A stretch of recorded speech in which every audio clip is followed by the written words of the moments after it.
twongeye kubaha ikaze aho muri hose mu bice bitandukanye by'isi. Tugarutse ku nsanganyamatsiko, tubashimira ibitekerezo byanyu. Tugarutse rero ku nsanganyamatsiko mwatubwiye ko tuganiraho. Tugiye kuganira ku kamaro ka siporo, akamaro ka siporo mu rubyiruko cyangwa se mu banyeshuri.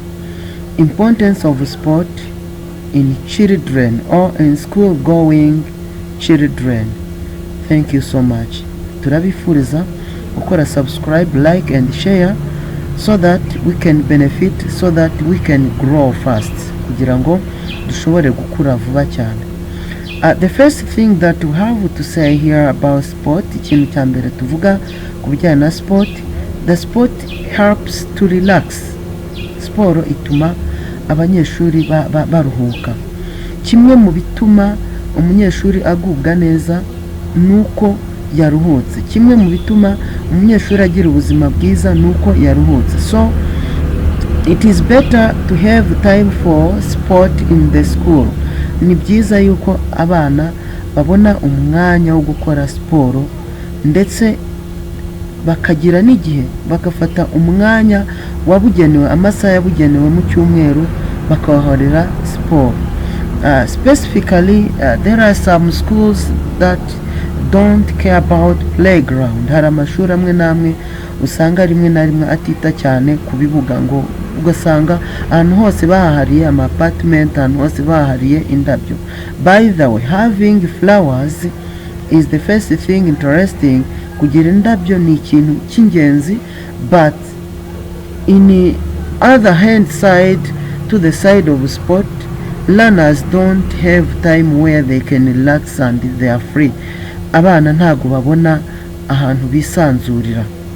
That is why the schools must think on which plan they can make so that they can have many playground. Iyo niyo mpamvu ibigo bikwiriye gutekereza byimbitse kugira ngo birebe ahantu ubuso bushoboka bashobora gushyiraho ibibuga.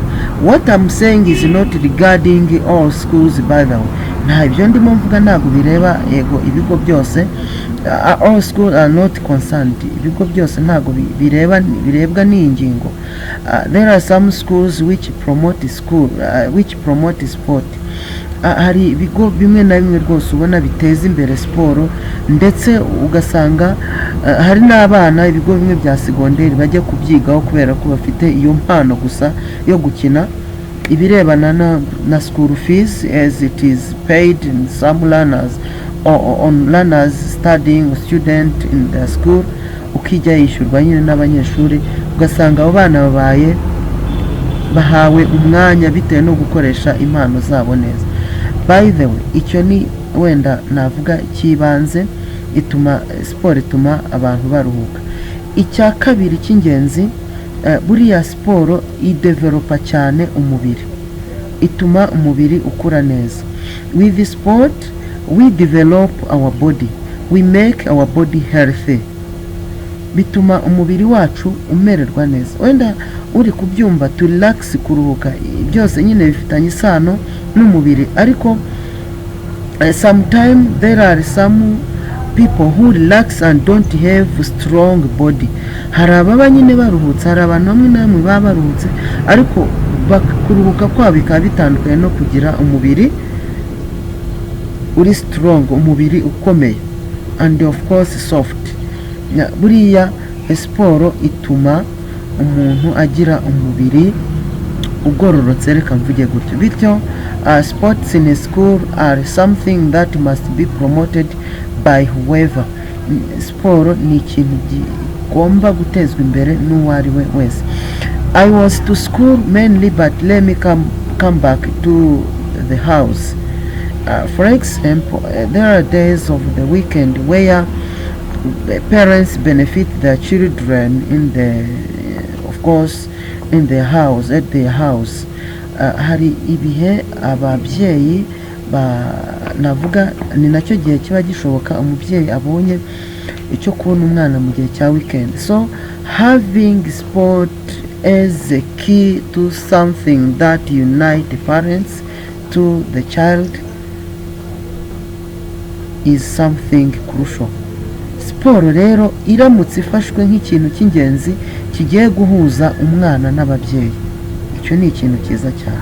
Navuga ko siporo yongera affection hagati y'umubyeyi n'umwana.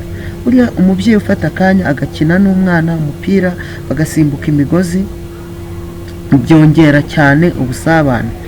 There are some children who fear their parents. Hariho abana bamwe na bamwe batinya ababyeyi babo.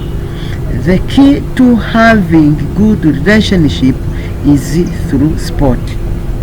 Gurira umwana agapira mu rugo ajya gakina, gurira umwana kabaro, gurira umwana umugozi, ca ibintu by'ibibuga mu mbuga yawe kugira ngo umwana ajye ashobora rimwe na rimwe kuhajya ahakinire, ariko by'umwihariko ari kumwe nawe umubyeyi mukine muri kumwe. That is the best thing. Icyanyuma dushobora gutekereza nk'umumaro wa siporo, bizana amafaranga. Today we are having many famous people.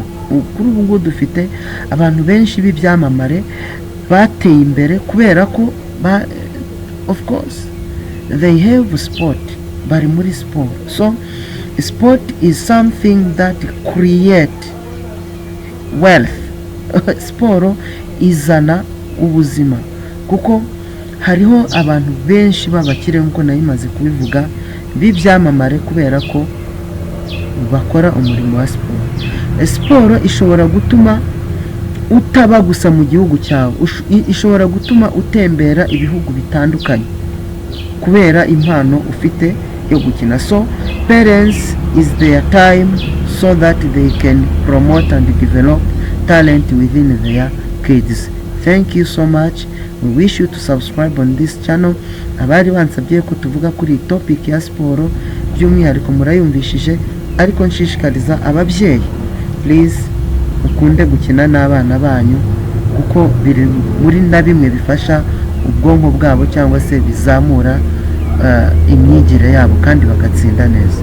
Murakoze cyane.